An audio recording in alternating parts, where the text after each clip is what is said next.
ये कहानी 45,000 साल पहले शुरू होती है, जब लोग पहाड़ों और जंगलों में रहते थे। उन्हें हर दिन भोजन के लिए शिकार करना पड़ता था। ऐसा ही एक परिवार लंबे समय से बिना शिकार किए पहाड़ों में बैठा है। एक बूढ़ा आदमी, दो जवान लड़के, एक बच्चा और दो महिलाओं सहित 6। और यह जो शादीशुदा लड़की है, उनके ग्रुप में कोई भी इसके साथ इतना अच्छा व्यवहार नहीं करता। भले ही वह उनके समूह का सदस्य नहीं है, फिर भी वे उसे भोजन देते हैं। यदि कोई उसके प्रति अच्छा था, तो वह केवल लिंग था जो उसे पसंद करता था। लेकिन शायद इन सबकी उनके जीवन में कोई जगह नहीं थी, क्योंकि उनके जीवन का सबसे बड़ा उद्देश्य उनका शिकार करना और उनकी जान बचाना है। उनके समूह की दूसरी लड़की, जो गर्भवती थी, भोजन के अभाव में उसकी हालत बिगड़ रही थी। और ये सब उसके दूसरे बच्चे की कहानी सुनने की वजह से। जब उसने लिंग की कहानी सुनने से इनकार कर दिया, तो एडम, जो उनका नेता था, उसे डांटता है। हालांकि वह ऐसा नहीं करता। उसने एक कहानी बनाई कि एक दिन हम सब पैदल जा रहे थे। एडम ने कुछ नए रास्ते सीखे। वह हमें ऐसी जगह ले गया जहां जमीन गर्म थी और शिकार करने के लिए बहुत सारे जानवर हैं। किया गया, इस जगह पर रहना मुश्किल नहीं है। यह कहानी सुनकर उसके परिवार का बूढ़ा आदमी बहुत क्रोधित हुआ, क्योंकि यह एक झूठी कहानी थी जिसने उसके दिल में आशा जगा दी। और वह स्वयं लोगों के एक समूह की कहानी बताना शुरू करता है। वे रतुओं के साथ हैं। इस प्रकार उन्हें अपना निवास स्थान बदलना पड़ा। उनका लगातार शिकार किया गया, लेकिन एक दिन वे ऐसी जगह आ पहुंचे जहां उन्हें शिकार नहीं मिल रहा था। वे यहां नहीं रह सकते। आखिरकार उन्हें एक ऐसी जगह का पता चला जहां बहुत गर्मी थी। पहाड़ों पर रहने के लिए गुफाएं थीं, भूमि पर भोजन भी उगाया जाता था और बहुत सारे पीड़ित थे। बड़ी कठिनाई से नदी पार करने के बाद जब वे उस स्थान पर पहुंचे, वे जानते थे कि कोई पीड़ित नहीं है। नहीं, यहाँ कोई खेत या पेड़ नहीं है। शिकार जैसा कुछ नहीं था। दरअसल ये शख्स इस बच्चे को अपनी कहानी सुना रहा था। यह कहानी सुनने के बाद एडम को गुस्सा आ जाता है, क्योंकि वह उन्हें यहाँ लाया था। हम सभी जो इस समय मौत से लड़ रहे हैं, आपकी वजह से यहाँ हैं। खाने को कुछ नहीं, रहने को गर्म जगह नहीं, और उससे भी बढ़कर यहाँ शैतान है, तुमसे भी बड़ा शैतान, जो एक दिन हमें ढूंढ लेगा और खा जाएगा। सारी बात सुनकर एडम चुप हो गया। सुबह है, ये लोग भोजन और आश्रय की तलाश में देश छोड़ देते हैं। भूख से इतना कमजोर कि आगे बढ़ना मुश्किल हो गया। जलते पहाड़ों के बीच में हड्डियां। एक बहुत बड़ा जानवर, हड्डी ताजा लग रही थी और उस पर कोई मांस नहीं था। इतने बड़े जानवर का शिकार कोई बड़ा और खतरनाक जानवर कर सकता था। यहाँ रात गुजारते हैं और रात को उन्हें एक बेहद खतरनाक आवाज सुनाई देती है। ये लोग जानते थे कि ये आवाज उसी खतरनाक शिकारी की है। आवाज के साथ ही उन्हें अचानक बड़ा जीव नजर आता है। हर कोई खुद को बचाने के लिए आग के पास खड़ा है, लेकिन अचानक अंधेरे में कोई उनके समूह के छोटे बच्चे एडम को ले जाता है। वह उसे बचाने जाता है, लेकिन बाकी लोग उसे रोक देते हैं। वह तो चला गया, लेकिन अगर तुम जाओगे तो हम सब बीमार हो जाएंगे। ये लोग सुबह का इंतजार करते हैं और एडम सुबह बच्चे की तलाश में निकल पड़ता है। पद चिन्हों का पीछा करते हुए उसे सड़क पर एडम के कपड़े मिले, लेकिन कपड़े पर कोई खून नहीं था, जिसका मतलब था कि एडम अभी भी जीवित था। वे पहाड़ी के दूसरी ओर भाग गए। वन, और इससे उन्होंने यह अनुमान लगाया कि वह जंगल में ही रहता होगा। यह जंगल उनके लिए कम खतरनाक नहीं था, लेकिन एडम अपने पूरे परिवार की जान जोखिम में डालकर अपने बच्चे को बचाने के लिए जंगल में चला जाता है। वे चलकर एक स्थान पर पहुंचते हैं, वन जहां कई पेड़ों के बीच हड्डियां पड़ी हुई थीं, मरे हुए जानवरों के मांस के साथ। यह वह जगह नहीं थी जहां बड़े जानवर ने अपना शिकार फंसाया था। अचानक उन्हें बहुत तेज और बहुत डरावनी आवाज सुनाई देती है, यानी जानवर बहुत करीब था। उनकी जान खतरे में होने पर एडम ने उन्हें भागने के लिए कहा। तेजी से दौड़ते हुए ये लोग उस जगह से काफी दूर आ गए थे, लेकिन अब किसी की हिलने की हिम्मत नहीं हुई। शाम का समय था। बियां आग जलाने की कोशिश कर रही थी। वे आग के चारों ओर बैठकर समय बिताते हैं। रात, जंगल के अंधेरे ने उन्हें डरा दिया, और उसके ऊपर जीव की भयानक आवाज थी। जानवर उनके बहुत करीब था। डराने के लिए एडम ने उस पर अपना हथियार फेंका, लेकिन जब उन्हें जानवर की आवाज नहीं सुनाई देती, एडम को एहसास हुआ कि उसके हथियार ने प्राणी को नहीं मारा। अब वह उस जीव को देखने के लिए अपने परिवार से दूर चला जाता है, इससे पहले कि उसे इधर उधर कोई जानवर मिल जाए। तभी अचानक उस पर पीछे से कोई हमला कर देता है, और वह हमलावर जिसने उसे खींचा, यह क्या था? कुछ समय बाद तक कुछ भी नहीं दिखाया जाता है। जब एडम अपने समूह में वापस नहीं आता है, तभी उसका भाई लेन उसकी जांच करने जाता है। जहां जंगल के बीच में वह एडम को बहुत बुरी हालत में पाता है और उसे खींच कर ले जाता है। आता है, हर कोई उनकी टीम में उनके रुतबे को लेकर चिंतित था। एडम भले ही कितनी भी परेशानी में क्यों ना हो, सभी को उसकी चिंता है। कोई भी उसके लिए कुछ नहीं कर सका। बी यहाँ उठती है और एक नुकीले पत्थर के साथ उसे मार डाला, क्योंकि उसके दर्द से राहत पाने का यही एकमात्र तरीका था। हर कोई दुखी से भी अधिक दुखी था। वे भूखे थे। दूसरी लड़की की तबीयत खराब हो रही थी। बी उससे कहती है कि उसकी जान बचाने के लिए हमें इसे खाना चाहिए। सभी लोग एडम का खाना खाने लगे। BEA उसने एक ही बात सोची, जानवर ने आदम को क्यों नहीं खाया? इससे उसे दुख क्यों हुआ? बूढ़ा आदमी जवाब देता है और कहता है कि शायद जानवर उसकी जगह ले रहा है और हमसे बदला ले रहा है। उसकी जान बचाने के लिए उससे माफी मांगनी है, उसे बलिदान देना होगा। यह सब कहते हुए उसकी नजर बी पर है। हर कोई खुद को बचाने की कोशिश में बी को पकड़ लेता है। बी ने नैन को थप्पड़ मारा और वह चट्टान पर गिर पड़ा। उसके सिर में चोट लगने के कारण एक तरफ वह बेहोश था और दूसरी तरफ बूढ़ा आदमी और दूसरी लड़की बी को पकड़ो और उसे एक चट्टान पर ले आओ।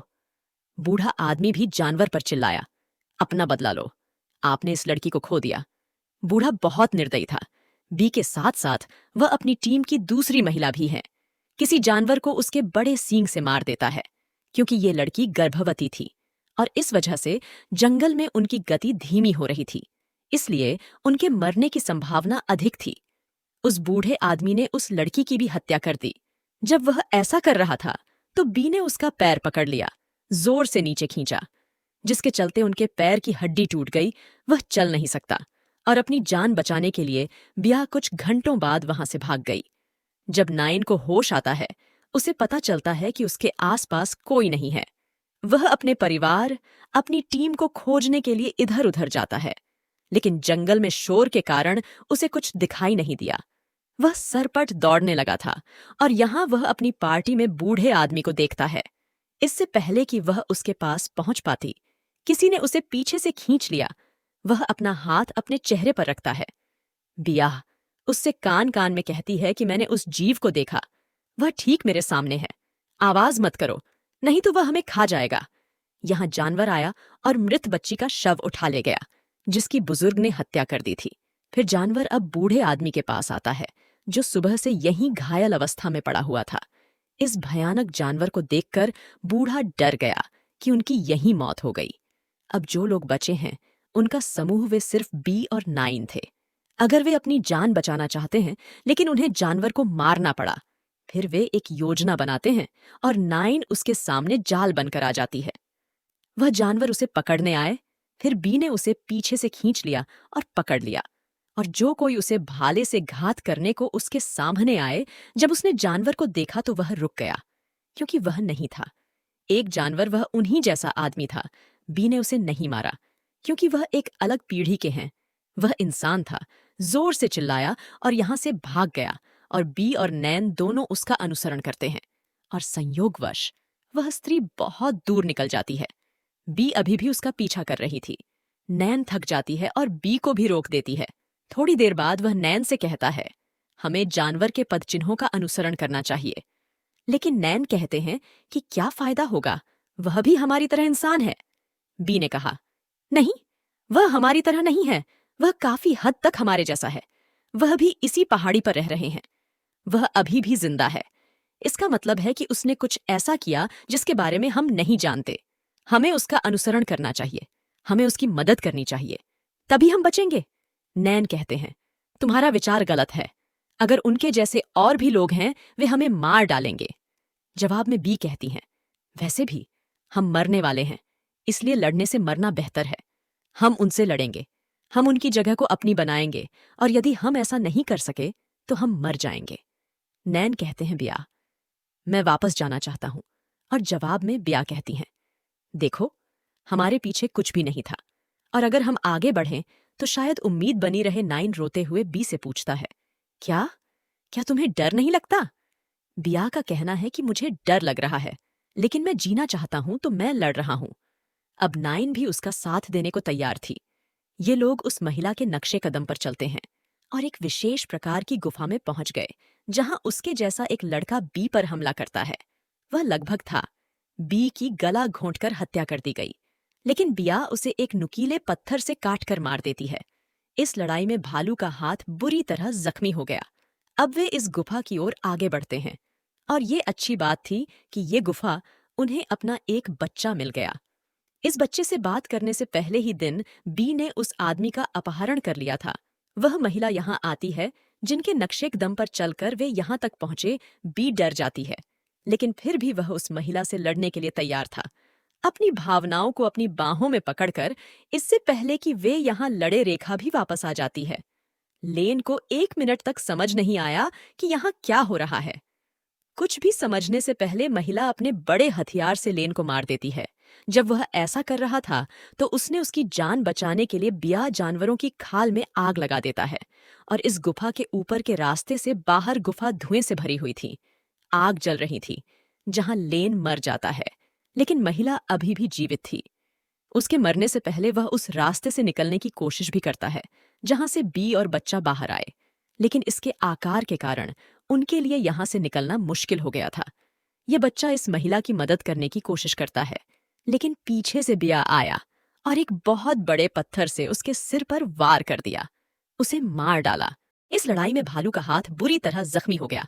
अब वे इस गुफा की ओर आगे बढ़ते हैं और ये अच्छी बात थी कि ये गुफा उन्हें अपना एक बच्चा मिल गया। इस बच्चे से बात करने से पहले ही दिन बी ने उस आदमी का अपहरण कर लिया था। वह महिला यहाँ आती है जिनके नक्शे दम पर चलकर वे यहाँ तक पहुंचे। बी डर जाती है, लेकिन फिर भी वह उस महिला से लड़ने के लिए तैयार था, अपनी भावनाओं को अपनी बाहों में पकड़कर। इससे पहले कि वे यहाँ लड़े, रेखा भी वापस आ जाती है। लेन को 1 मिनट तक समझ नहीं आया कि यहाँ क्या हो रहा है। कुछ भी समझने से पहले महिला अपने बड़े हथियार से लेन को मार देती है। जब वह ऐसा कर रहा था तो उसने उसकी जान बचाने के लिए बिया जानवरों की खाल में आग लगा देता है और इस गुफा के ऊपर के रास्ते से बाहर गुफा धुएं से भरी हुई थी। आग जल रही थी जहां लेन मर जाता है, लेकिन महिला अभी भी जीवित थी। उसके मरने से पहले वह उस रास्ते से निकलने की कोशिश भी करता है जहां से बी और बच्चा बाहर आए, लेकिन इसके आकार के कारण उनके लिए यहां से निकलना मुश्किल हो गया था। यह बच्चा इस महिला की मदद करने की कोशिश करता है, लेकिन पीछे से बिया आया और एक बहुत बड़े पत्थर से उसके सिर पर वार कर दिया, उसे मार डाला। और ये देखकर बच्चे को भी गुस्सा आ जाता है। आपने क्या किया? वह औरत खूबसूरत थी। उसी समय से उन्होंने मुझे खाना खिलाया। हमें बहुत भूख लगी थी। उसने मुझे खाना दिया, उसने मुझे आश्रय दिया, और तुमने उसे मार डाला। बी बी उसे सांत्वना देती है। इस बच्चे के बारे में सोचना होगा। यहाँ तक कि उसने गुफा में आग भी जलाई। कुछ ही देर में यह बुझ गया। जब बिया अपनी गुफा में गई, उसने दीवार पर पेंटिंग देखी, उसने बहुत सारा खाना देखा और जलती हुई छड़ी देखी। वह समझ कि यह आदमी सचमुच बहुत बुद्धिमान था। वह खाने और जीवित रहने के कई तरीके जानता था और शायद इसीलिए वह बच गया। लेकिन अब बी ने उसे मार डाला है। बच्चे जीवित थे और यहाँ बी और वह लड़का है जो आज से यहीं रहने वाला था, और उन्हें दिखा रहे हैं। यह कहानी यहीं खत्म होती है।